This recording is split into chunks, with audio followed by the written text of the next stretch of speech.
It's time for On Frame, the only weekly soccer-specific radio show in the state of Utah. For the next 2 hours, you'll get insight and information on everything from Real Salt Lake and Major League Soccer to anything happening around the globe in the beautiful game. On Frame is presented by 4 Home Control. Plug into the future. If you'd like to make yourself heard with the guys, pick up the phone and call 877-353-0700. Now, here's your host for On Frame, James Rust, Brian Dunseth, and Trey Fitzgerald on ESPN 700.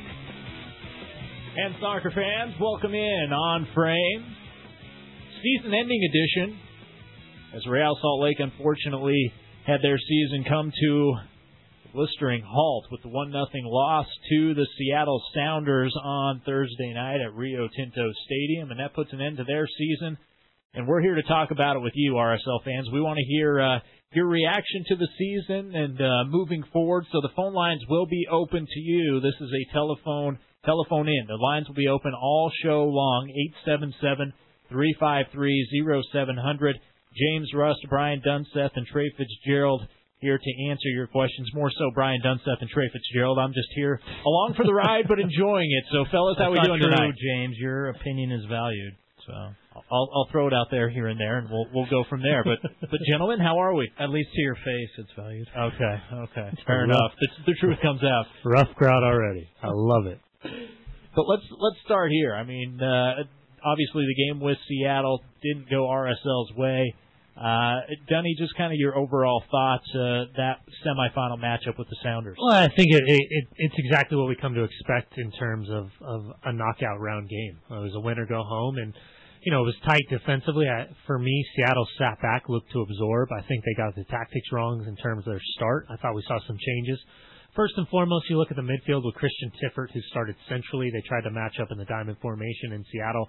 I think they were dominated to the point where Ziggy felt like they had to make a change. So Christian Tiffert, the former German, I guess, fringe international, out on the right-hand side. Brad Evans comes in central alongside Ozzy Alonso.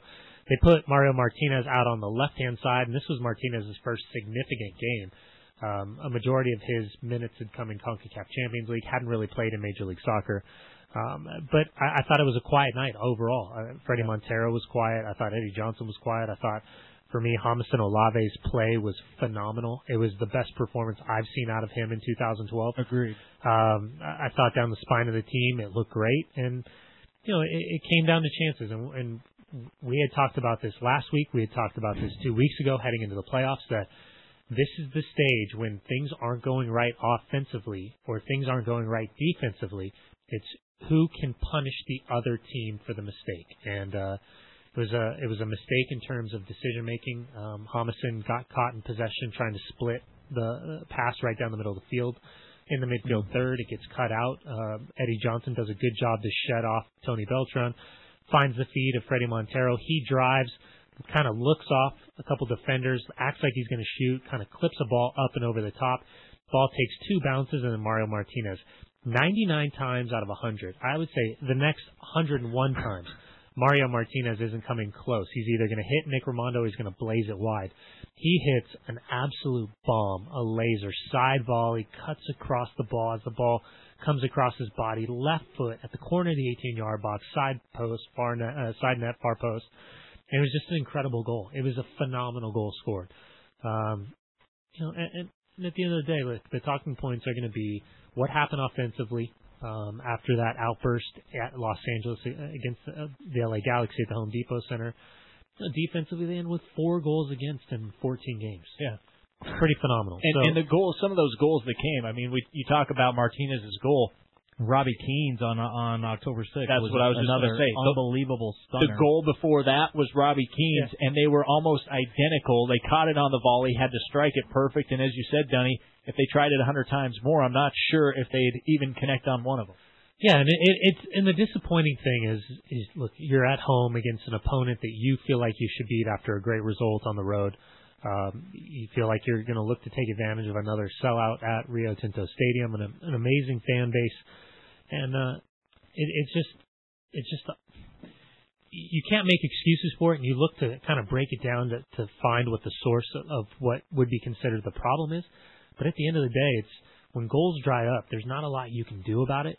And if you're gonna be firing on all cylinders on one side of the ball, you want to make sure defensively you're nice and sharp. But it's just disappointing because I think that as we saw Sunday night, LA Galaxy just trample all over Seattle Sounders. And I think what's disappointing, and Trey and I were talking about this a few minutes ago, is Real Salt Lake not only matches up incredibly well against the LA Galaxy, but I would venture to say that they have a huge psychological advantage over the LA Galaxy.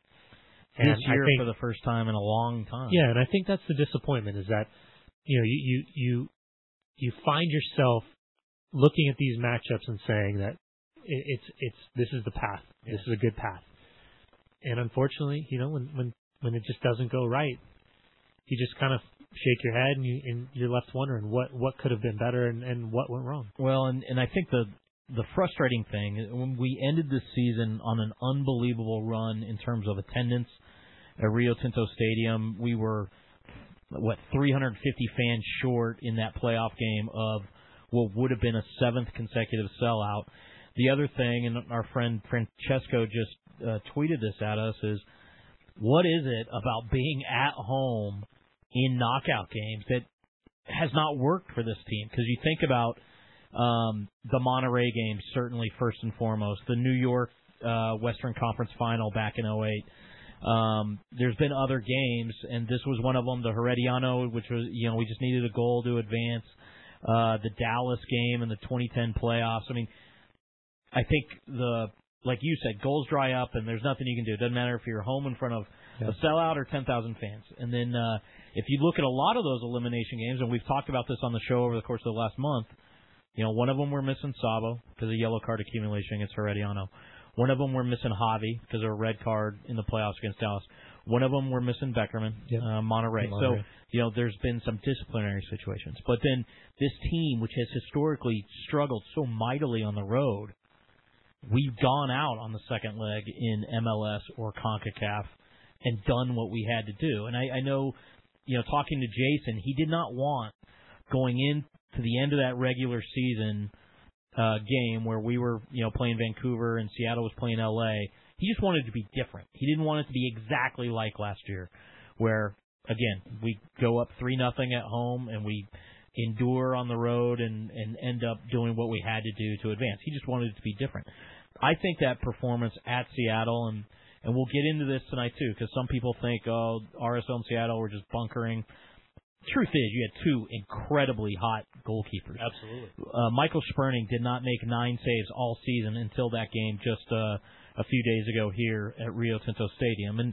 And look, he didn't have to stretch out and do something spectacular on every one of those 9 saves, but the chances were there, and he was hot. And we just did not, on that night, we didn't have the difference maker. And I wouldn't call it a trend, but the numbers are starting to bear some of that out. Yeah, I mean, when you're looking at the numbers, when you're looking at stats alone, you're going to say, "Wow, that's glaring. There's an issue here. There's clearly an issue here." But that being said, you go back in time, and you talked about that game against New York Red Bulls. Yeah, hit the post 4 or 5 times. 4 times. Yeah. They had a goalkeeper that stood on his head, and he's not even playing. He didn't play more than two more years. Yeah, 2 years. He was done. Obviously, the FC Dallas has been a thorn in the heel of Real Salt Lake for a long time, because that's the one team that seems to always have caused problems. Obviously, especially in Dallas, but that's the one team that for some reason seems to match up well with Real Salt Lake.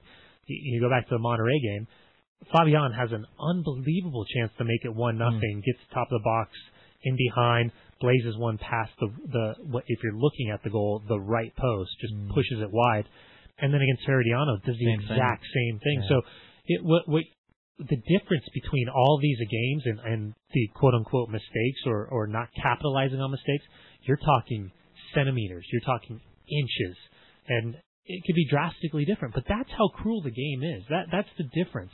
Because you get so many limited opportunities over the course of 90 minutes that if you can't put that chance away, if you can't punish that for that mistake, if you cannot be cruel enough to do that to another team, Listen, that's the difference. Especially in the playoffs where every team is essentially an elite team by that time. Well, and right? listen, we're going to judge right now. We're going to look in the playoffs and we're going to say who's the hottest player. And for me, Robbie Keane is out by far right now the hottest player in the league. But what has he changed? What's the difference? It's just comes down. I mean, you talk about Wondolowski. If you would have said, do you want Wando or do you want Robbie Keane? Yeah. If you asked him a month ago, everyone would have said Wondolowski. Wondolowski dries up. Freddie Montero still hasn't scored a goal in the playoffs for Seattle. That's now 10 games he has not scored.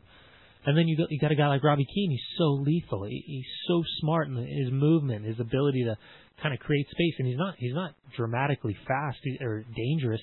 He just manipulates the ball in a way where he creates space, and he's got that killer instinct. And right now, it's the reason why LA defensively still looks a little bit loose, still doesn't look as good as they should. But when you got him and Landon Donovan up top, it's the war of attrition. Now it's about health, it's about sharpness, and who's really just a little bit better than what they're facing. All right, let's get out to the phones. Let some of you, the fans, react here on Frame. James Russ, Brian Dunseth, and Trey Fitzgerald. The phone lines will be open to you. We're going 2 hours, 6 to 8 o'clock tonight, taking your thoughts on Real Salt Lake, your thoughts on the season, your thoughts where this team might go in the off-season, changes that you'd like to see made. It's all fair game tonight here on Frame. 877-353-0700 is the telephone number for you to join us. And Josh is going to lead us off tonight. Josh, your thoughts? Hey, guys. We know there's these salary constraints. We've heard that over and over again, unless they go the DP route. But I want to hear you guys' take. If you guys were GM and had to make this decision, and you had to pick between, got two pairings, between Luis Gil or Javi, one or the other, not both, and the second pairing is between Schuler and Olave. Again, one or the other, but not both. Thanks, guys. You want me to go first? Well, go. I mean, I'm not going to comment on the players. I just can't. But, the thing that I think I want to clarify there is that even if you go the DP route, there's still a $450,000 charge against your cap. And, you look at it, and it's working for L.A. right now. They've got Keane, Beckham, Donovan, all of whom are firing on all cylinders. And they've got, almost, 40% of their cap wrapped up in those three guys. So you've got 60% of your $2.89 million to spread around to the other 15 or so guys on the senior roster. It's a difficult puzzle. And I think for purposes of people trying to figure out what's going on next year, and we'll talk about this a lot tonight about contracts and the CBA and all this kind of stuff, but like Luis Gil, I think you can say with 100% certainty that he's going to graduate from Generation Adidas. He's just played too many minutes the last couple of years for RSL to continue to receive that kind of roster protection on him. If you're looking at it from a pure playing standpoint, you choose Javi. Now, when you take into consideration Javi's age, you take into consideration that Javi, in his contract where he's at, there would essentially need to be some type of bump or to at least keep him on that same page. You throw in the factor what he just said, coming off of Generation Adidas with Luis Gil, you got to think that his cap hit is going to be pretty significant. A couple ways to look at it. Do you, A, maybe re-sign Javi and try to trade him? Do you trade his rights where they're at right now? If you are going to go with Luis, even if you do put all your money into Luis, let me throw out a scenario: Dwayne DeRosario and Stu Holden in Houston a couple years ago. Now this is just something to think about. Same thing happened, a similar situation where Houston elects to trade Dwayne DeRosario to Toronto. They give him the opportunity to go. They clear the space. Stu Holden, his heir apparent, Luis Gil, comes in, plays 1 year. Out of contract, leaves, goes to England. Houston has made the Eastern Conference Final 5 out of 7 years. Those 2 years that they did not make it was directly after Stu Holden took off. And they literally had to rebuild their midfield. Obviously, Ricardo Clark was a part of that, so it's a little bit different. But you can't always control what the future brings. And if you're going to put that into Luis, and if you're going to say you're our guy, to keep him long term, do you have to ink him up at designated player money to keep him? And that's the added challenge, I think, in Major League Soccer in comparison to any other professional sport here in America, because the challenge of getting youthful talent to stick around. And you're talking about creative players. Creative players are the hardest players to keep a hold of. Now, when you're talking about Schuler and Olave, it's a little bit different because center backs, Homison is, in full disclosure for me, one of the best center backs in the history of Major League Soccer. What he brings to the table, his size, his strength, his speed, his dominance, top to bottom, phenomenal. Yes, he does fall asleep in bad situations. Yes, he's not tactically the best defender because he has physical attributes that make up for mistakes that Borchers or Schuler or Kwame Watson-Cerebral could not get away with, because he can catch literally anybody, everybody. He did it to Wayne Rooney in the All-Star game. Yeah. But it's a little bit different, because when you're talking about a center back, and you've seen the performances of Kwame Watson-Cerebral, and you've seen the performances of Chris Schuler, who, in my opinion, Chris Schuler should be involved in the U.S. men's national team setup within the next 12 months. Especially if you put him alongside Matt Borchers. But the question is his health, because both those players have also dealt with some injuries. Now, if they're completely healthy for the last 2 years, maybe it makes it easier to say, all right, let's see, which teams around the league are in dire need of a center back? Who's got money to burn right now? And you're always going to look at expansion teams. Expansion teams, I would say Montreal. Toronto would probably pay $2 million for a legitimate central defender right now. And if they had the opportunity to acquire someone, even if he's 35 years old, if they had the opportunity to acquire someone like Homison Olave, I would venture to say right now Garth Lagerwey's phone is ringing off the hook from clubs in dire need of a player with the attributes that Homison has. So, I mean, it's difficult choices. I would not want to be in that war room trying to figure out the direction, if there is a direction. It might continue to stay the same. All the talk, none of the talk so far this year matters until it comes into that group. The coaching staff, Andy Williams, Garth Lagerwey, when they get together in that collective and they decide to go in a direction or stay in a direction and try to add pieces, we won't know until the chips start falling. And that's, I don't think that you will not see anything happen before MLS Cup final. It'll happen. Everything will happen after MLS Cup final when trades can start. But you also got to think with acquisitions, potential sales, a lot of things can happen. Yeah, you've got option dates, you've got re-entry drafts. I mean, we'll talk about a lot of this stuff over the course of the night. Yeah, we're going to squeeze in one more quick call. We've got to take a break. We've got some guests lined up. Brian Straus is going to join us coming up on the other side of sporting news. Jared DuBois in the next hour. He's LA-based podcast, very close to the LA Galaxy, can bring us up to speed on the Western Conference Final. But real quick, let's squeeze in another telephone call. Andrew's been patiently waiting. Andrew, welcome into On Frame. Yeah, I just had a couple comments. I was going to talk a little bit about, or get your thoughts a little bit more on RSL players, but you pretty well covered that with the last caller. But just a few comments on the postseason. I'm not terribly surprised that San Jose made it. I thought they would make it at least to the Western Conference Final, but I'm not surprised they didn't make it to the MLS Cup. Simply, they were scoring more goals, but they were also the second, or I think third, or even second highest goals allowed out of all the playoff teams, Eastern, Western Conference combined. And typically, teams that win the MLS Cup Finals don't allow more than maybe one goal per game on their run to the playoffs. Also, on Martinez's goal, I mean, I'm not surprised that that's the goal. I'm surprised he scored it, but I'm not surprised that that's the kind of goal it took for someone to break the side, because the way that Raimondo and Spurning were playing, you knew that it was going to have to be something incredibly special, either breaking down a defense or pulling a rabbit out of a hat to get something by one of those two keepers. The one question I had about that game is it seemed like our defenders, our outside backs, weren't particularly eager to get forward like we normally do, and I feel that we have a higher success rate when we get our defenders in deeper on the outside backs. Is that because they were so adamant about going down the middle of the field, or they were worried about getting caught on the break, or do you have any reason behind that? Thanks for the show. I'll go with the last question. I think, we haven't really talked about this at all, but Chris Wingert, who is one of the sturdiest players in the team, pulls up with a quad issue in warm-up.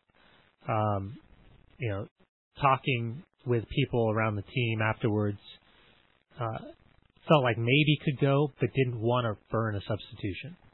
Says a lot about who he is. Mm-hmm. Absolutely, because we saw how that worked out for San Jose. Says a lot about who he is. And, Bernardez is who you're talking about for San Jose. Yeah. Yes.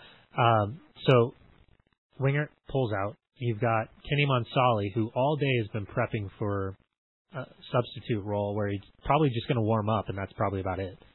He's thrusted into the starting 11. Sebastian Velasquez showing up to the stadium in street clothes and trying to track him down to put him on the bench. So it just shows you kind of a helter-skelter of what was going on. I thought Kenny Monsali was solid. Absolutely. I thought he was very solid. And he's different. He's different than Chris Wingert in terms of he's not going to give you tactically what Chris Wingert does. Chris's perceived lack of maybe pace compared to Kenny Monsali, that's evident. But what he does bring you is smarts, just pure soccer smarts and positioning and tactics and understanding and the balance and whatnot. I think from Kenny's perspective, he was picking and choosing his times to try to get forward and not try to making sure that his balance was right. Because of Eddie Johnson, because of Freddie Montero, Tony Beltran on the right got forward, but listen, we talk about this every week. When for me, when RSL is really playing well, when you're seeing them with a lot of possession, it's that teeter-totter effect. Balls up the right, Tony Beltran's on the right. Balls on the left, Chris Wingert has made himself available wide. That allows, not only the simple ball to Beckerman or to Will Johnson, but kind of the flare-out run from Javi Morales, the flare-out run from Fabian. So now you have two starters out of your starting lineup. No Fabi and no Chris Wingert. So I think it changes a little bit. But in terms of the tactics, I felt like they got it right. And that goal was absolutely something special from Martinez. And I think that's what makes it so disappointing is here you are completely dominating your opponent. And Freddie Montero lashing out, Eddie Johnson trying to put head-to-head with Homison. And you could just see the frustrations. You could see just even on the bench from Ziggy Schmidt's perspective, nothing was going right for them. The only thing that they were holding on to was the fact that Real Salt Lake couldn't score. And it was a training drill. Just defend. 10 minutes, 20 minutes, 30 minutes, just defend. Because they had nothing outside of shots from 30 yards plus until that one little piece of individual brilliance from Martinez, and that changes the game. All right, we're way past due for a break. We're going to hop out to a quick one. Coming up on the other side, Brian Straus of Sporting News. We'll look back on the season with him, also talk Western Conference, Eastern Conference playoffs. You're tuned into On Frame. James Russ, Brian Dunsett, Trey Fitzgerald. We'll get to more of your telephone calls coming up in a bit, and lots of tweets and things coming in as well that we'll get to. Lots to cover over the next hour and a half. It's On Frame on ESPN 700. Nobody covers.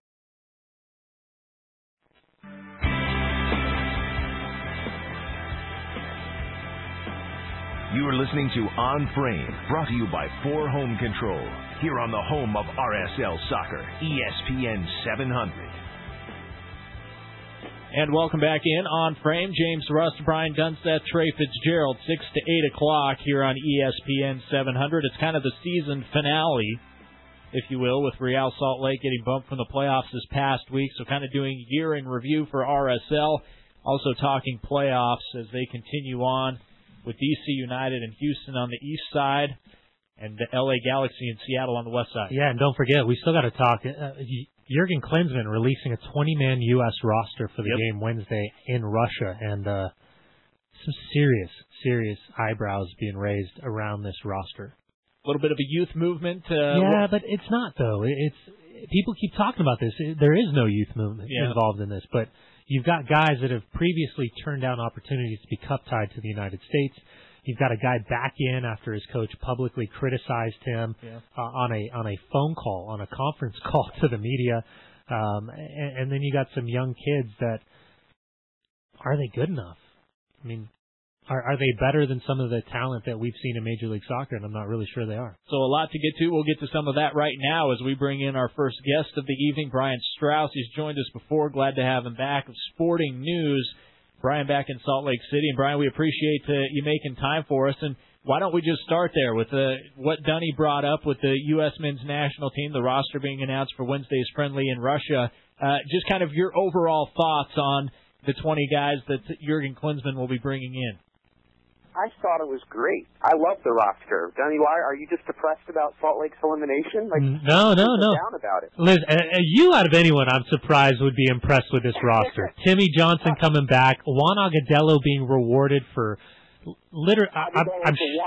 the one weird. I will grant you that. That is the one genuine head scratcher on this roster. Okay. But otherwise, I think what this roster has done is make as meaningless a friendly as there could be, a November game in Russia 3 months out from the Hex. It's not leading into anything. There's no preparation here.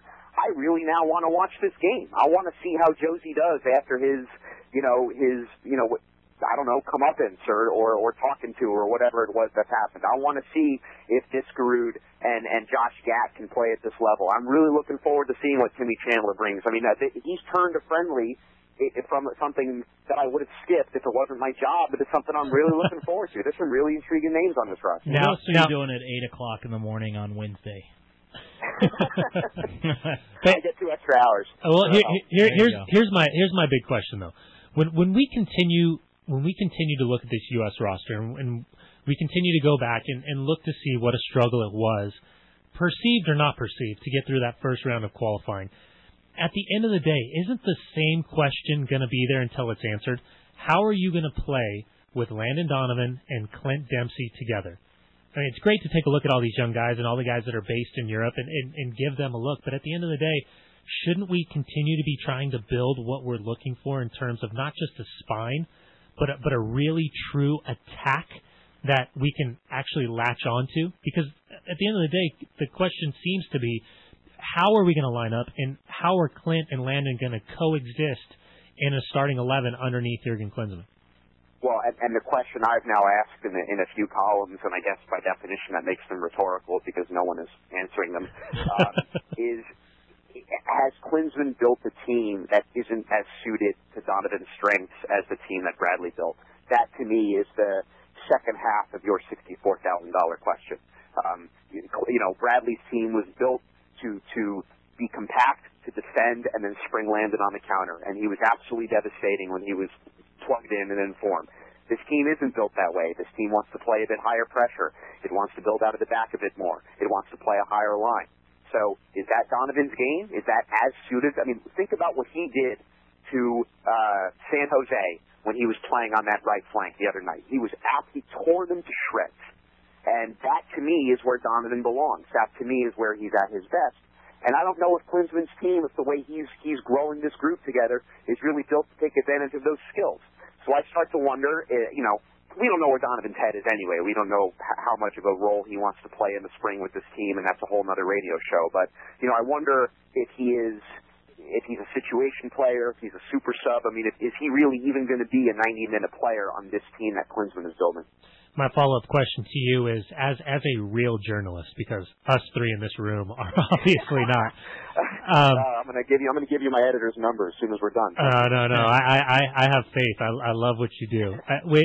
Do you feel, and this is just something that I felt, so I'm wondering if a real journalist feels the same way.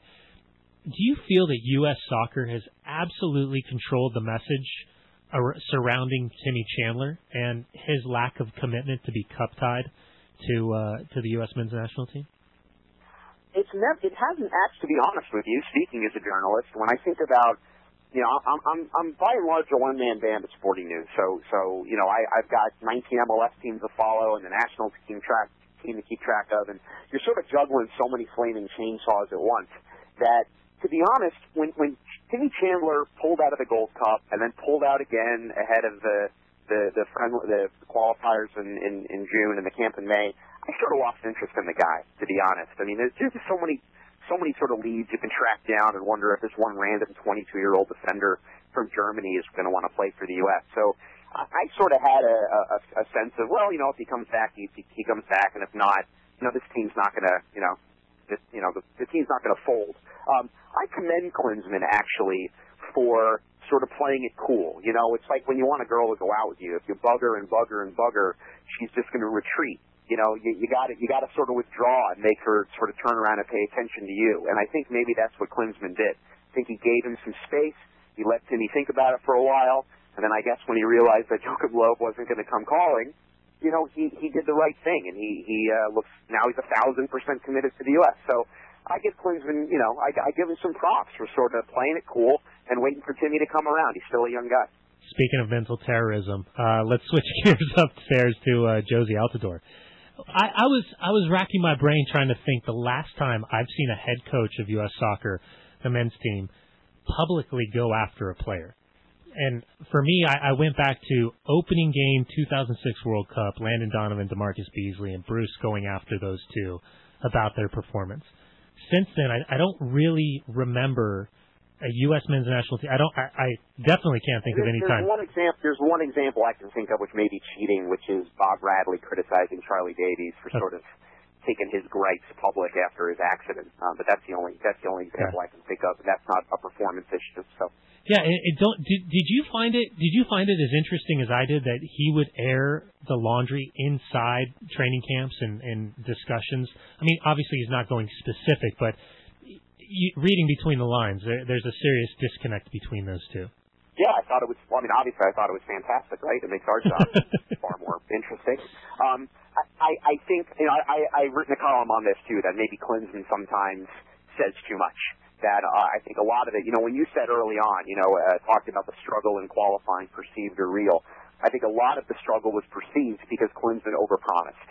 And I think he dug himself that hole by, selling us, snake oil about style and panache and proactive and stuff. And then when he realized it was going to be, easier said than done, all of a sudden a lot of people got frustrated. So I think once in a while, Klinsmann is so gregarious and he's got a lot of charisma and he loves to chat. All of his answers are, 10 minutes long, and I guess mine are too sometimes. That sometimes he catches himself and maybe he says something he shouldn't have said. Maybe his comments about Altidore was one of them. But at the same time, he has said over and over, and I believe this, that he has a lot of respect for the discourse and the conversation. He thinks fans have a right to know certain things. He appreciates the criticism from the press. He wants to have this conversation. He wants to see that the game in this country is a catalyst for opinion and for passion and whether he agrees with it or not. So on some level, if he feels like, all right, this guy's a big name, I'm cutting him, everybody's kind of shocked, I'm going to dangle a bit of an explanation, not only to let people realize that I'm aware of the fact that I cut him and I'm not just kind of like, it's not like I forgot the guy, but also to send a message to Josie, to give him a bit of a spanking, to say, I have high expectations for you, and I'm airing them in public, and so now you know exactly what you need to do. And clearly something happened between that month and this month that has convinced Klinsmann it's time to bring him back. So whether it was because Klinsmann appreciates the feedback and the conversation, or whether or not it was a tactical move to get Josie motivated, I don't think any harm's done by it. And yeah, I thought it was fascinating and great and fun to write about. Hey, Brian, let's bring it back to MLS. I know, you have strong opinions about how the postseason should be scheduled, the format. This year we have FIFA dates, which always offer a unique fly in the ointment. There's been a lot of discussions about the two legs, about away goals, about how the regular season really is meaningless in terms of home field advantage. Kind of where are you landing after seeing the D.C.-Houston game on Sunday and then, even the D.C.-New York series as well as L.A.-Seattle? Well, you guys seem to have the one series that wasn't total mayhem. So I know the outcome wasn't what you wanted, but at least because of Nick Raimondo. It was two honest games that were played. Yeah, I actually had a nice chat with Nelson Rodriguez today, and I know I'm name dropping, but that's because I'm going to write a story tomorrow, and I want people to go to sportingnews.com and read it. But yeah, I'm going to look a bit at the playoff format. I mean, my feeling over the years has been that playoffs are great, that playoffs test things in a player and a team that the regular season doesn't. Anyone who's played at any level and participated in a playoff game knows that, and I think that the things that the playoffs test are as valid as the things that the regular season tests. My issue is that the playoffs shouldn't be easy and they shouldn't be a crapshoot. And I feel that with this condensed schedule, these two-leg series, which offer no real home field advantage to the higher seed, I think we're still in a position where the MLS playoffs are an exercise in sort of just, mayhem and randomness. And that's dissatisfying. We wind up getting results and perhaps even champions that are dissatisfying. And so I think the pursuit should continue to be finding a playoff format that produces a champion we can all sort of agree on. No one ever says the Stanley Cup champion or the Super Bowl champion didn't earn it. And that happens too often in MLS, and I'd like to see us get to a point where that doesn't happen anymore. And I can tell you, based on my conversation with Rodriguez, that they are continuing to look at things that might make things better. They are not completely wedded to this format. He does think that it's going to continue through next season, that there won't be any changes. But after that, there's a lot of things that remain on the table. Regular season length. Do they have to have the 2 weeks between the second leg of the conference finals and MLS Cup? Will they maybe play on a FIFA date in the future? There's a lot of different wrinkles they're going to look at. And again, I think that's good. I think it's fun that Klinsmann is open-minded and willing to change his mind about people. And I think it's fun that MLS isn't so wedded to every idea that it has and is willing to sort of look at ways to make it better. Brian Straus is our guest here on Frame. Brian's of the Sporting News. You can follow him on Twitter at Brian Straus. That's Starus. And Brian, back to this playoff thing. It's interesting because here in Salt Lake, we made a big deal about RSL trying to avoid that 4-5 matchup. That was kind of the death spot in the playoffs, and now it looks as if, the LA Galaxy, who had the 4 spot, and Houston in the 5 spot, they're going to be the ones meeting up more than likely in the MLS final. So what do you make of it? I wrote a whole thing before the playoffs started about how that 4-5 game, it wasn't as much about the 15 in the playoffs as it was about getting that top seed an advantage. And boom, out of the water, right? It doesn't exist. I asked Nelson Rodriguez about that today. He was sort of reluctant to draw any conclusions. This is only the second year of this play-in game, and so he didn't want to. He's like, give it a chance. Let's see what happens.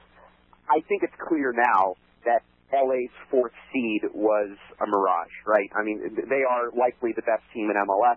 This team very well may be better than the one that won the title last year. They have been awesome the last couple games, absolutely unstoppable, completely shredding 2 very, very good teams. So perhaps LA was a sort of a fiction at the 4th seed. Houston, Don Kinnear, what can you say? I mean, the guy works magic in the playoffs every year, and they've had some really, really good circumstances go their way. I mean, Kansas City comes out and has a stinker in the opening leg. I think one of the issues with this format is that the higher seed starts on the road. That doesn't happen in any other sport. That's not much of an advantage. And then DC United, half their players are on the bench. They were playing a B team, and Houston had a better B team than DC. So all of a sudden they're now 90 minutes from the final. So I think what this format, the problem with this format is that it's still about circumstances. It's still about a tiny twist of fate here and there, an injury, a referee's call. We're still too brief, and it's still too sort of chaotic to really produce a team that I think consistently can be labeled as the best team in MLS, or at least a worthy champion in MLS. It's still, there's still too much going on and too much chaos. So while I think LA is probably on paper and now in performance of the last 2 games the best team in the West, I think what the Eastern sort of nonsense shows is that we're still at a point, whether you're the 1st seed or the 5th seed, that it's a flip of the coin when you go into the playoffs. Do you feel like LA will still have a chance to win the Cup should Landon Donovan and Juninho not be able to recover from their injuries?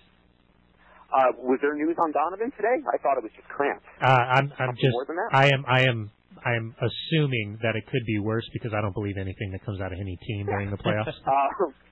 Yeah, I think they can win without Juninho. I think Beckham has shown he's willing to do a lot of work, sort of grunt work behind the ball, and I think Sarvas is a good player and can do some of that as well. And I think they're strong enough in back that they can still win it. No Donovan, that's an interesting call. Obviously it depends on who comes out of the East, assuming it's Houston. I still think at home LA with King is still good enough to beat the Dynamo, but without Donovan, it makes it an interesting game. Absolutely. I thought it was cramps, and I assumed he'd be fine in the week. Oh my God, it'd be an absolute shame if he missed that game after everything he's been through this year. That would be tough. So, I mean, Brian, you talk about circumstances, but you've got rest versus rust in terms of that 4-5 game, and then Kansas City and San Jose. I would maintain that falling into that 4-5 for us would have been very difficult because we had a CONCACAF game on the 23rd. You have a league game on the 27th. You would have had a playoff game on the 31st, and then you start your series on the 2nd or 3rd. So for us, when we have 8 out of 11 starters on the wrong side of 30, that didn't work out well. L.A. and Seattle were through on CONCACAF. They played B teams, and again, we go back to circumstances.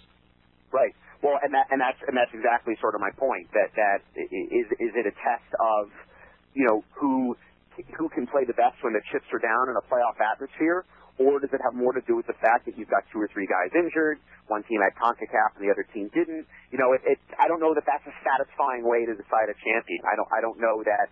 Of course, Houston will be thrilled to go to the final, but if you're DC and you're thinking about playing, without Pontius and without McDonald and without Zaragoza and, of course, without Di Rosario and without Hamid, without Nahar, you just wonder how that game would have looked if you could have had each team's best 11 on the field. And I realize that's not, that's the nature of sports and that's the way it goes. But at the same time, I think if you look over the history of these 2-leg series, too many of them, I did the math actually. It's assuming LA and Houston pull this out, which I would imagine they will. In the history of MLS 2-leg playoff series, the higher seed has won only 54%. And that's basically 50-50, right? 54% out of, I don't know how many, 40-plus series, give or take 1 or 2, that's 50-50. So you're talking about a situation where there's no advantage to a higher seed, where the outcome is basically random, and I just find that somewhat dissatisfying. And maybe others, based on some, Trey, you and I talked earlier, and I didn't get much sense that there's a lot of pushback from MLS technical staff to have a format that's a bit different, either a best of 3 or a group stage or anything like that. People seem to be okay with the 2-leg series, but people have to remember that, that format was not designed to produce a winner in a seeded competition. It was designed for cups and for qualifiers and for things that were supposed to be played on a level playing field. So we're sort of jamming that square peg into the round hole and turning it into a seeded competition when it really wasn't meant to be that way. Hey, Brian, we're up against it, man. In 10 seconds or less, who's going to be hoisting the trophy? Can't see anyone but LA, and I hope Donovan's healthy. It would be great to see Donovan and perhaps a healthy Brad Davis in the final. But LA is the best team in MLS right now, and maybe the best MLS team we've seen in a decade. I'll plan on that party Friday night in LA, Brian. Yep. All right, Brian. Thanks so much. Brian Straus of Sporting News with us here on Frame. We got to take a quick break. Back with more on ESPN 700. If you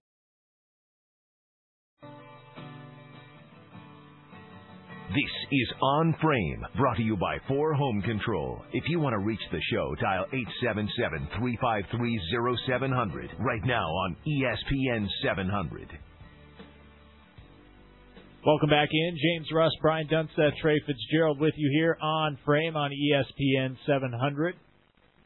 Going for one more hour. We're about done with hour number 1 here. We'll take it up to the top of the hour, so short segment here, but we'll open up the telephone lines on the other side. Dial us up, 877-353-0700. Any question, fair game tonight, whether or not we answer it. That might be another question, right, Trey Fitzgerald? Absolutely. Okay, so any question you want to bring, whether as long as we don't have a commercial or a golf show to interrupt us. Okay, wow. Tell us how you really feel.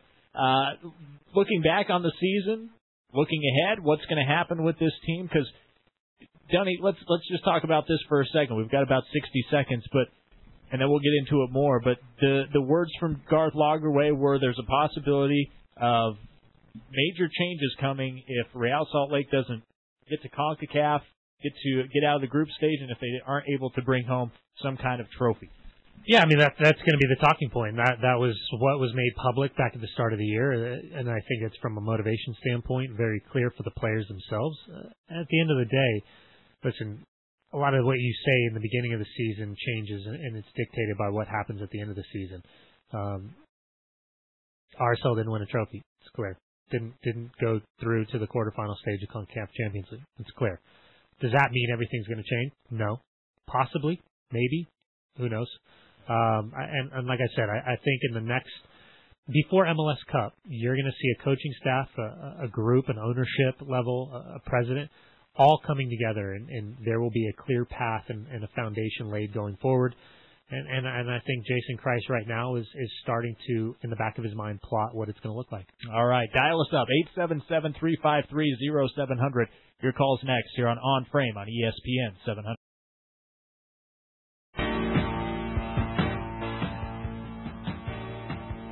You are listening to On Frame, brought to you by 4 Home Control, here on the home of RSL Soccer, ESPN 700. Welcome back in. Hour number 2 underway. James Russ, Brian Dunset, Trey Fitzgerald with you. Telephone lines are open for you, RSL fans. Dial us up with any questions, concerns, thoughts, anything you might have for us tonight here on the program. The telephone number, 877-353-0700. Again, 877-353-0700. Did Trevor just watch Fast Times at Ridgemont High this weekend? Is that what that he may have? song is? That music bed was for you. Oh, my God. Something from within the last decade. Trevor has no idea what Fast Times at Ridgemont High was. Not a clue. It was the first rated R movie I ever saw. Was it? I got in big trouble with my mom, too, because I went to a birthday party, and the birthday party, like 12 of us went to this movie, and I think we were 11 years old, and we went to a rated R movie, and my mom was furious. So. That's a good old days. My mom got pissed because she caught me watching Porky's one night. So it brings back bad memories for Trey whenever he hears it's a great movie. Running on empty. It's a great movie. Phoebe Cates. All right. Anyway, let's talk about this year. I feel like obviously everybody's disappointed that we didn't go further in the playoffs and there's no hardware, but this team did set a record for wins, points, goals, sellouts. Like we doubled our previous total. Our average was 95% of capacity at Rio Tinto Stadium. I mean, the fans were incredible this year, and on a season ticket basis, everything is pacing well ahead now for 2013 than it was a year ago at this time. So there's a lot of things to be encouraged and happy about. I know everybody wants to know, okay, who's coming back and who's not. Those decisions aren't going to be made for the course of the next 30, 60, 90 days. So, and it could go even deeper than that. There's just so many layers and so many pieces that have to happen. Oh, so many calls, so many things happen. You think about it's not just Jason and Garth's plan for the future, but you also have agents involved. You have teams involved in Major League Soccer that are interested. You're going to have packages put together to get Garth and Jason to start having a conversation about certain players.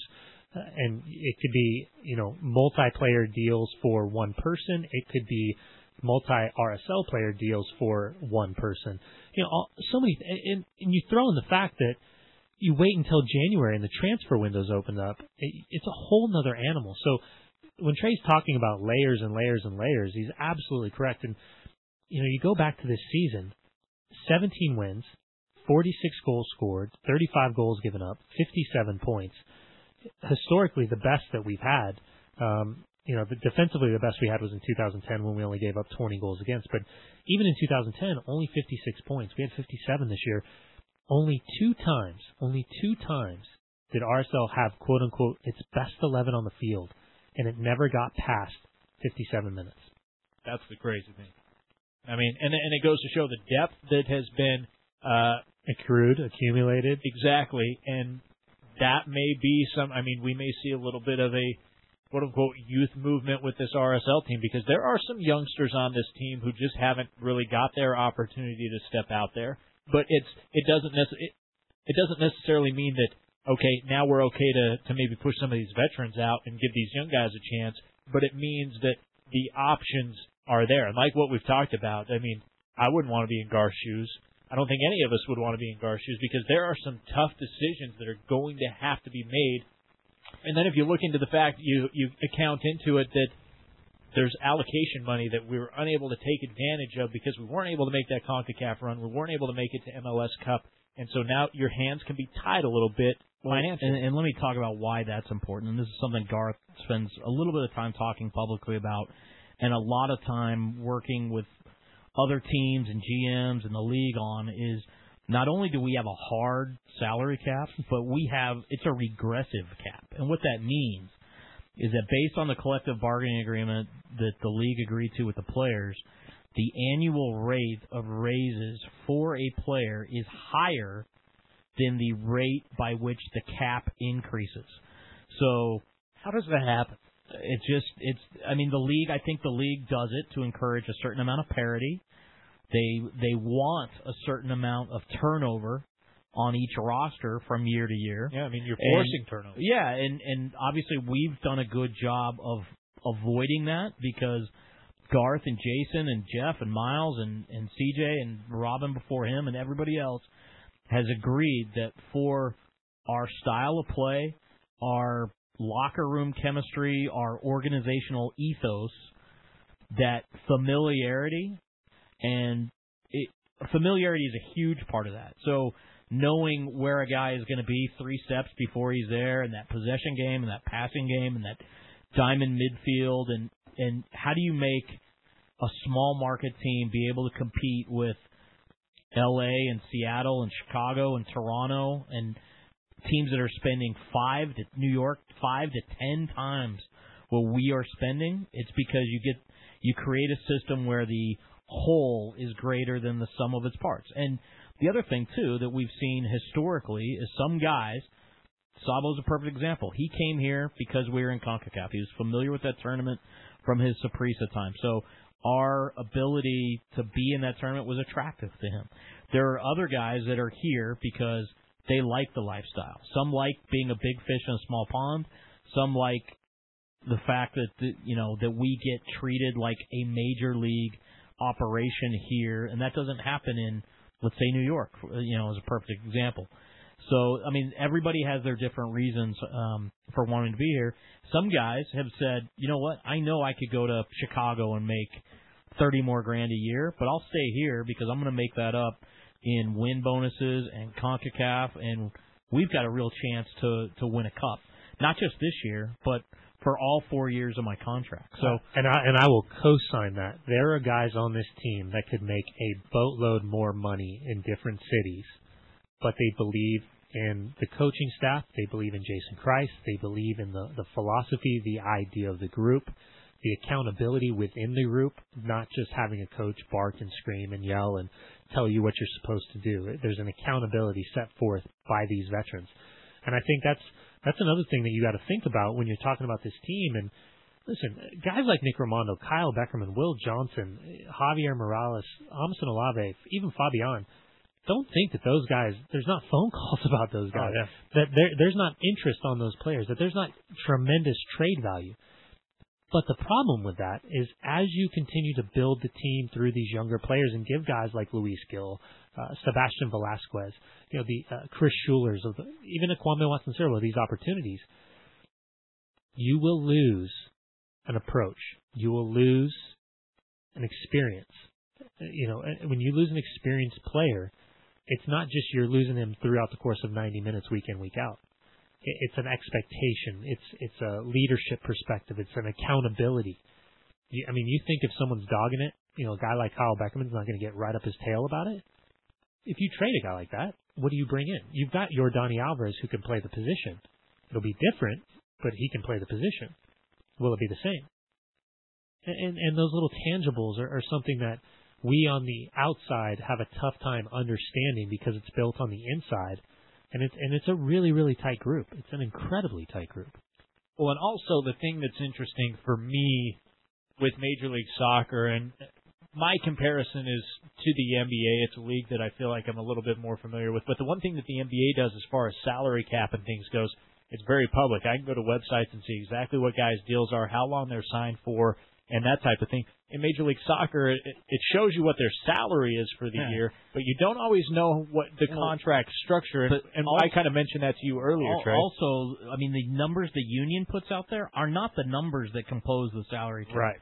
So, everybody's got their own agenda. And the other thing, like you said earlier, there's nowhere to go to say, oh, so-and-so's deal is guaranteed for these 2 years and then club option at these 2 years or whatever. So, everybody on Twitter is like, hey, well, who's out of contract? Right. Well, we are not going to just sit here and give out that information publicly, and some teams might, but we're not one of them, because we are not going to compromise our ability to negotiate, not only with players who are up right now, but clubs that may want to buy them, clubs within the league that may want to trade for them, or guys who maybe just signed a new deal and 3 or 4 years down the road, we don't want to create a pattern that they can depend on. Every situation is an individual case. Well, and a perfect example is a couple of years ago, Will Johnson out of nowhere gets a pretty big jump in his contract, and it's a long-term deal.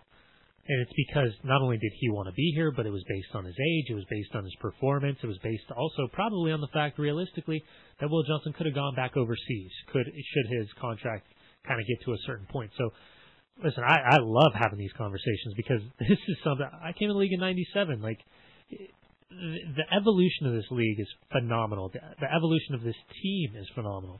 And to see the direction that it's going, there's going to be question marks because at the end of the day, the league's still growing. I mean, we're not playing with monopoly money, television revenue, the way other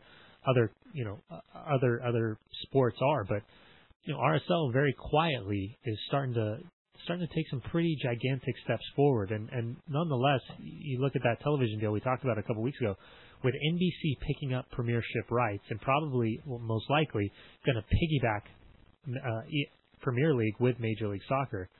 You could see the transition to that next phase, that next big step, come a lot sooner than people realize. Okay, so last thing before we take a break, and you're tuned into On Frame, James Rust, Brian Dunseth, Trey Fitzgerald. Coming up on the other side, we've got our next guest, Jared DuBois, LA-based podcaster. But before we break, last thing, what deadlines, what dates should MLS RSL fans we don't know be watching for? Are there any? No. I mean, the college draft's January 13th. At some point between now and then, we will know when contract options are due, when the various stages of the re-entry drafts are done. The league may even announce some of those dates this week, but that stuff hasn't, maybe it's been decided at the league, but it hasn't been communicated publicly yet. And I think one of the differences to just put this on your shelf in the back of your mind is, yes, some teams will publicly come out and said, we've parted ways with so-and-so and so-and-so. And Dallas has done it. Obviously Montreal's done it. You haven't heard Portland do it. Vancouver's, I think, cut a few. But these are teams that are in a struggling model trying to figure out exactly what they're trying to do. With a ton of extra money to play with. Yep. And that's the hard thing for so people to afford to be reckless if you've got all that pile of money. Exactly. And that's because of the model it's been so successful for so long. I know people want fresh blood, they want fresh faces, they want something to tie their boat around in terms of excitement. But would you rather be some of these other teams on the outside looking in? Teams that are great one year, terrible the next year. We talked about FC Dallas, historically been pretty good. Injuries decimated them. They don't make the playoffs. Yeah. A year ago, San Jose Earthquakes, they go from 2009, they go to the Western or Eastern Conference Final. 2010, a little bit of a struggle. 2011, nothing. And then 2012, they're supporter shield. So we're in a much better boat than people want. But the problem is if we set the bar so high that the expectations associated, and then I think subconsciously or verbally now with the internet being the way it is and the Twitter sphere, that now because of the age of players, there's concern going forward. Can we keep this core group together? Can they be successful when we've seen this team 53 points, 56 points, 57 points, and still come up a little bit short? No, I think you're spot on there, and the expectations have been raised. That's not a bad thing, as you just pointed out. I mean, it's a good thing. RSL fans should be excited at the direction that this club is going in. Obviously, a little bit of a disappointment as goals were not reached this year, but a record-breaking season nonetheless. We're going to hop out to a quick break. Coming up on the other side, Jared DuBois. He's the host of the Best Soccer Show podcast as well as Corner of the Galaxy. So he's got all things knowing LA Galaxy as they try to make it back-to-back years that they hoist MLS Cup. That comes up next right here on Frame on ESPN 700. Nobody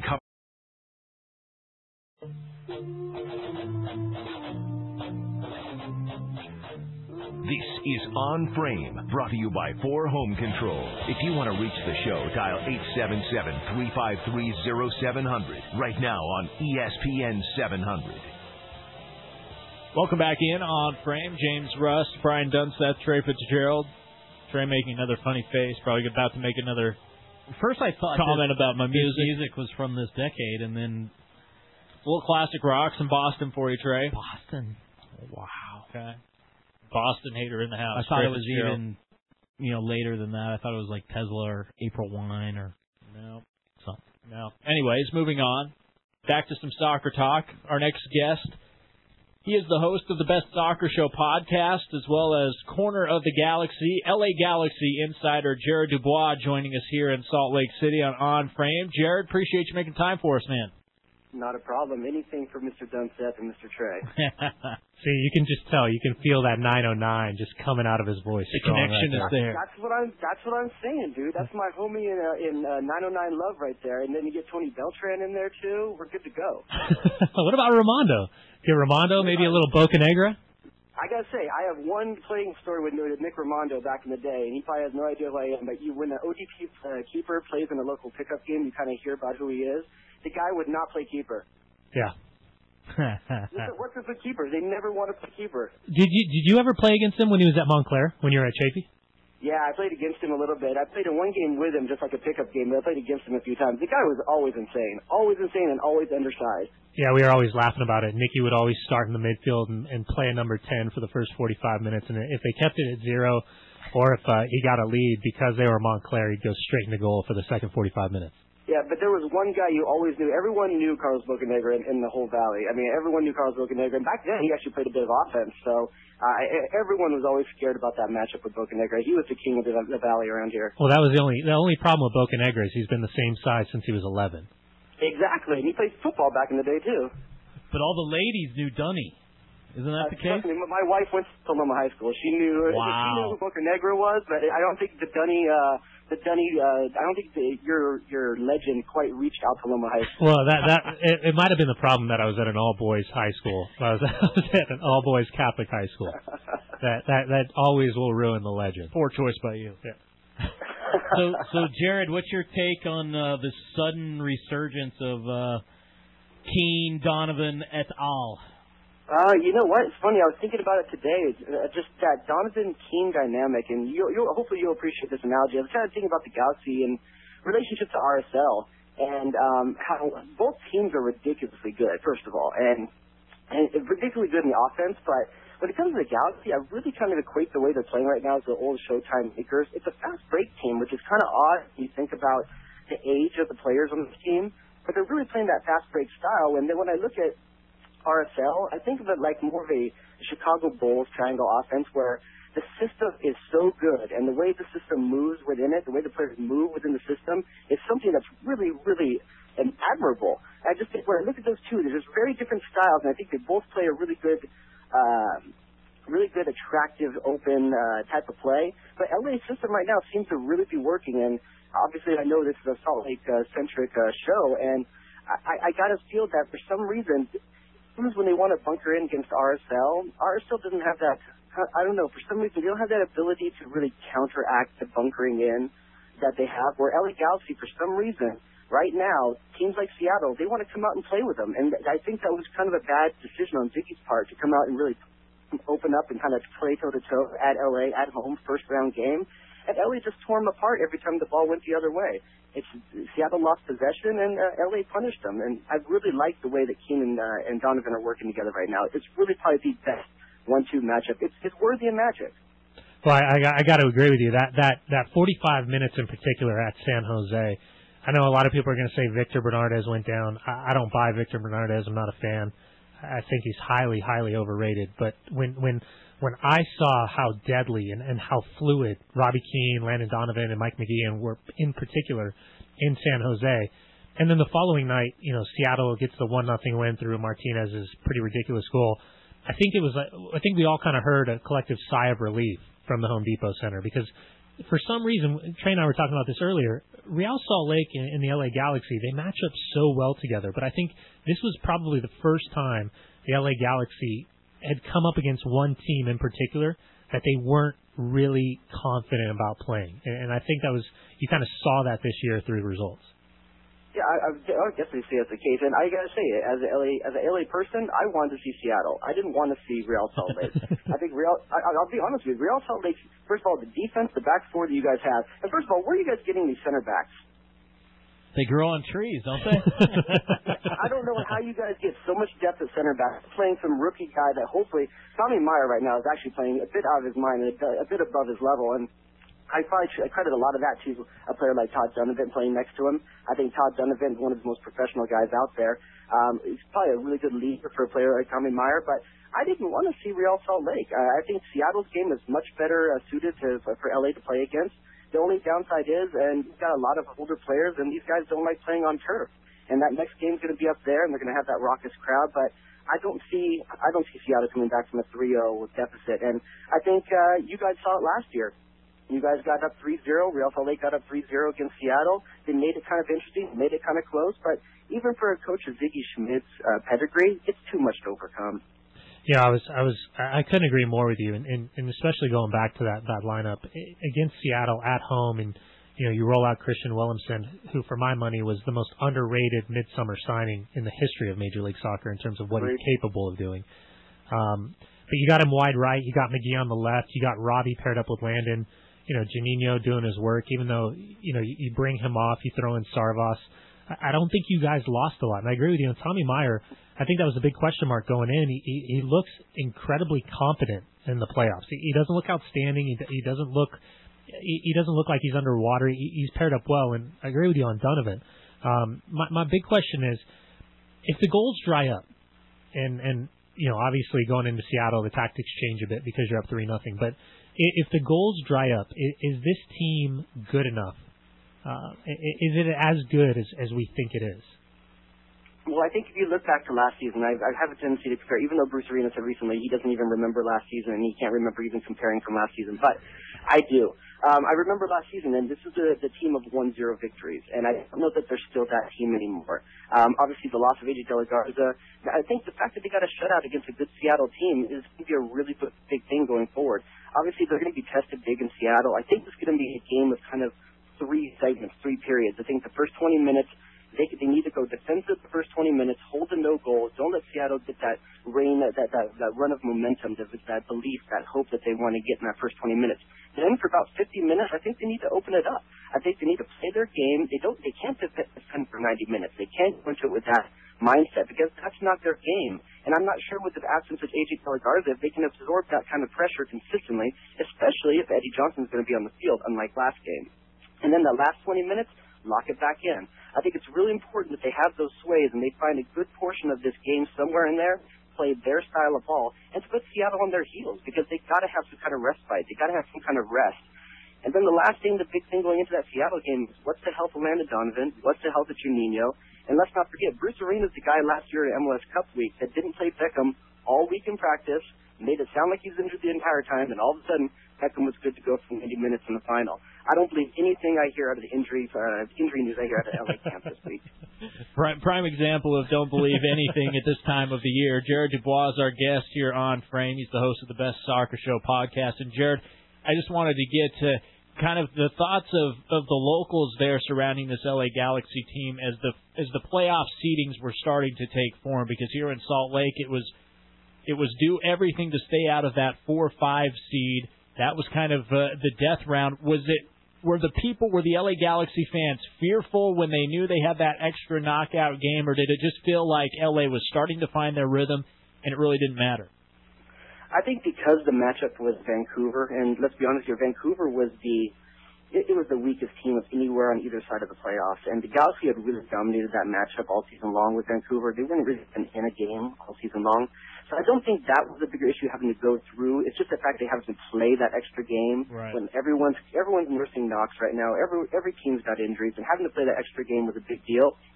I do think, though, me personally, I think that some of the people I've talked to in LA agree, we like the path of going through Vancouver and Seattle better than going through Seattle or Real Salt Lake that first round. I think that was the one the hardest matchups. I don't see how any way either of those two teams are rewarded for a second or third place finish right there.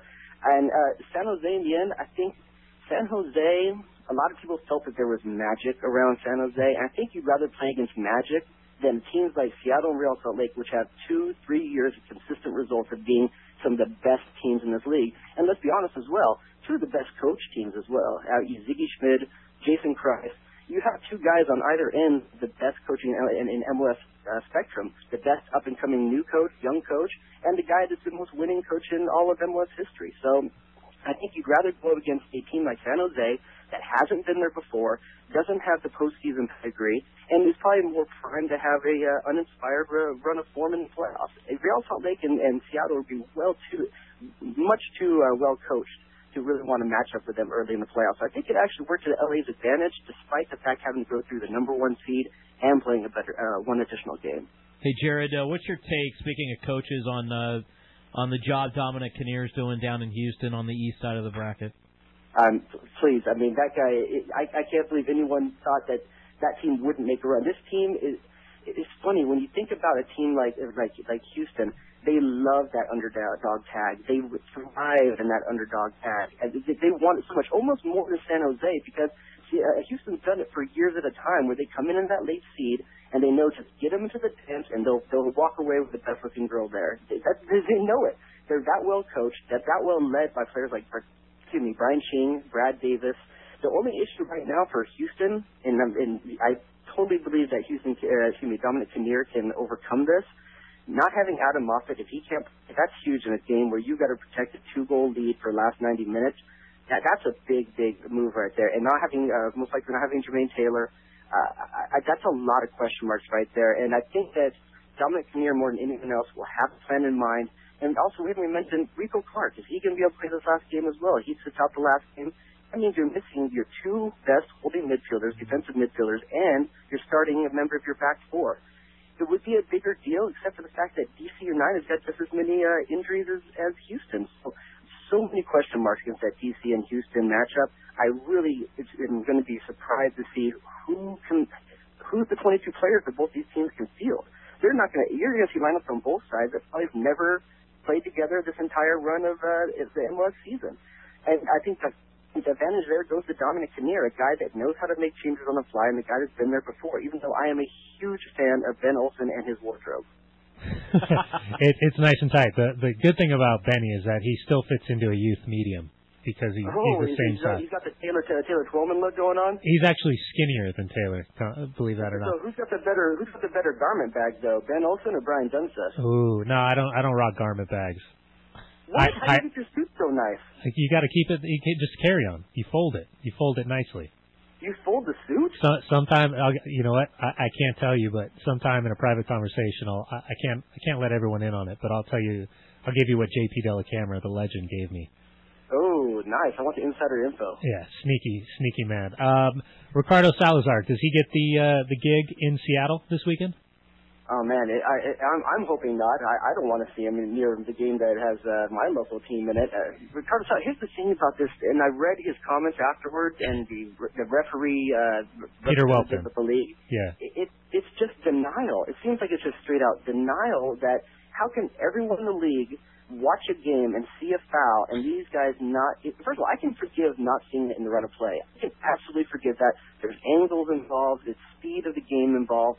But to look at it after the fact, not acknowledge the fact that something was missed there, I don't get it. And so, in my opinion, I don't want anywhere into this team. If I could make my choice, I think a guy like Petrescu's had a pretty good season. I wouldn't mind seeing him in this last game. I think the scariest thing about all that is, even when looking out and going public with all that by our man Simon Borg, was the fact that both of them tried to come to an agreement that it would have only been a yellow card. That out of all the people in the world, Luis Camargo would have been able to recover and catch up to that play. It's a game of angles. First of all, if they're all flat across the back, which are pretty much all flat, all three defenders are flat across the back, and he's already positioned in the center, the angles that the other two defenders involved, neither of them's going to get there. I got to ask you real quick, U.S. roster, who's the biggest surprise as a U.S. fan? Oh, my Lord. I got two, but I think one's bigger than another. Juan Agudelo, that's out of left field. I mean, Jurgen Klinsmann he's shown the propensity to play therapist, but this is taking it to another level. I mean, obviously, seeing someone like Josie Altidore, not bringing him in last camp, you get it. He's trying to send a message. I don't see what the message is here to Juan Agudelo. Just not play well for your club team and you get a chance. But isn't that consistent with Breck Shea being called up the last couple of camps? Yeah, but at least Breck Shea has shown, I guess, in the last year that he can do something at the international level. When's the last time you saw one? South Africa, right after the World Cup? And they make that run down there. Josie and him look really good together and are friendly in the South Africa Cup down there, Nelson Mandela Cup. He scored against Argentina, though. Remember that. You got to give him the Argentina credit. Oh, my Lord. What have you done for me lately, Eddie? You remember that from Delirious? Yep, that sure was. Joe Zhao, that's the other one, but that one's exciting to me a bit. Joe Zhao's been off the radar, but he's an electric, fast player. Speed is something that you don't associate with U.S. national team. Players like Josh Gatt, the next evolution of speed at U.S. national team level, the youth players, that's what I'm really excited to see. And one day, I want to see your boy Luis Gil get that call. Does anyone care about Timmy Chandler anymore? I care about him just in the fact that I want to know for sure yes or no is he in. I just want to know, if I'm Jurgen Klinsmann, I want to know who can I count on? Who's part of my future? Because we're at the point right now, 2 years out from the World Cup, you've got to start making those plans for who is for sure in, who is for sure out, who's committed to this cause. If Timmy Chandler is not committed to the cause, I don't want him anywhere near the program. If he wants to be a part, great, because here's the newsflash, he's actually pretty dang good. But just tell me, do you want to be a part of this or not? Because you got a guy like Terrence Boyd that just is bleeding stars and stripes all over Twitter, and then you got a guy like Timothy Chandler just doesn't seem to be that into it. I could not agree with you more. I'm still kind of interested to see, from the big scheme of things, how Clint Dempsey and Landon Donovan fit into Jurgen Klinsmann's plans. But from an LA fan, from a true LA Galaxy supporter, how concerning is this talk from Landon Donovan in terms of his motivation and trying to step away from the game when the season's over? In the immediate future, I'm not that concerned. I really think that Landon Donovan is going to be a U.S. national team player and LA Galaxy player through 2014. He's got one more year left on his contract at MLS. I think he honors that. I think he takes the first real break of his career this time around, doesn't go off to Everton, doesn't try to do anything special in the offseason. I think he takes a good break. You can see it right now. This Landon Donovan that's playing right now for the LA Galaxy wants to be there. He's interested. He's passionate. But does it take playoff atmosphere to bring that out of him right now? How's he going to get through a 30-game season, 31-game season? So I think he takes the first real break. He recharges the batteries. He comes back, plays one more year for the LA Galaxy, and he plays for the U.S. 2014. Then after 2014, all the cards are up in the air. But I think he does stay committed for 2 more years. Hey, Jared, we really appreciate you joining us here. Good stuff, man, and continued success to you. You can check out Jared's stuff on Host. He's the host of the Best Soccer Show podcast. So thanks a lot, Jared. Thanks, guys. Really Jared, appreciate it. We hope you got a good Pinot going here tonight. No Pinot tonight. Got to work in a couple hours. But when you come out, if LA hosts, I'll make sure I open up a bottle for you, Dunny. So speaking of that, plan on Friday night. We got something we're putting together. Right on, dude. I'll be there. All right, there you go. Thanks, Jared. Jared DuBois, host of the Best Soccer Show podcast, as well as Corner of the Galaxy. We got to hop out to a quick break, but coming up on the other side, telephone calls if you want to chime in on the program. 877-353-0700 is the telephone number. More of On Frame next here on ESPN 700. Are you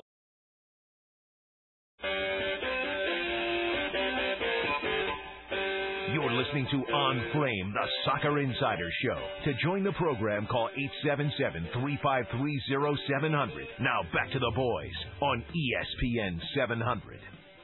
Welcome back in. Final segment On Frame, taking you up to the top of the hour. James Rust, Brian Dunseth, Trey Fitzgerald. Good show so far. I want to know one thing. Okay. Where's all these tough guys on Twitter that just hit me up all the time, and we give them 2 hours to call in every week, and nobody steps up?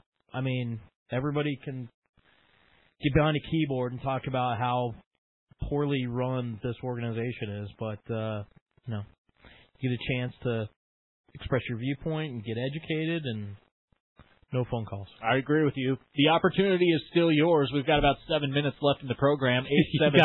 877-353-0700. What? Be careful what you ask for. Stop me when I'm lying. Be careful. Listen, I agree with you, but be careful what you ask for. And look, I do want to say this. 90% of the tweets that came out from RSL fans on Thursday night after the game, and I retweeted as much as I could, were awesome. I mean, our fans were so positive, they had good perspective, and they respected what our players kind of said back to them, and it was, I wouldn't call it a love fest, but it was all very encouraging about how we are all in this together for the last 8 years and for the foreseeable future, building what I think, Jared and our guests, every week we ask them, and they think that we have a phenomenal soccer culture going on here with this club and this stadium and this team and Garth and Jason and the players. But there was 10% of people who are like, cut Sabo, trade Favi, do this, do that, and it's just, I think a lot has been made out of this, the team's going to blow up thing, and there's going to be changes. There was changes last year, with Robbie Russell and Andy Williams, and that's the natural cycle. But I mean, we're not blowing up the roster. Wait. When we're talking about changes, I mean that's going to be a huge talking point. But you look back at last year with the LA Galaxy in particular. Juninho was supposed to go back to Sao Paulo. Question marks about David Beckham.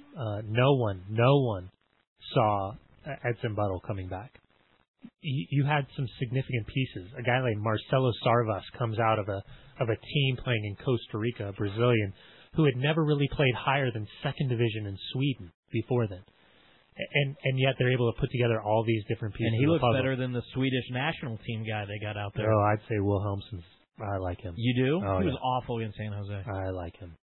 He was better last night, but he was awful against San Jose. I just think it's at the end of the day, you're going to see changes. You will see changes in any team, and it doesn't matter what the salary cap structure is. It doesn't matter how well you're doing. But this team, it's a lot better than people think. It's a lot better than people think. And the thing with it is, I mean, the topic that kept coming up is the goal scoring, because the defense was absolutely stellar. I mean, what was it, 3 goals in the last 12, 13, 14 games. Yeah. So, I mean, there's no apparent issue on the defensive side, but going back to scoring goals, the last goals that were scored were Fabian Espindola's October 6th versus the Galaxy. But real quick, think about this.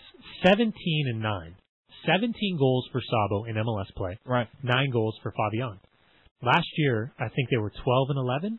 That's correct. Okay, so we've seen better. Yeah. This season, we've seen a gain by Sabo in particular. Fabian comes a little bit short from his tally. But yeah, I mean, in terms of goal scoring, it's this year was a little bit different because you weren't having as many goals scored by different members of the group. But you go back, and the reason behind this, and I'll hang my hat on this from the start to the finish of any show, you weren't healthy. Yeah. Only 2 games did you have your best 11 on the field, and that was for less than 57 minutes. It was 53 and 56 minutes.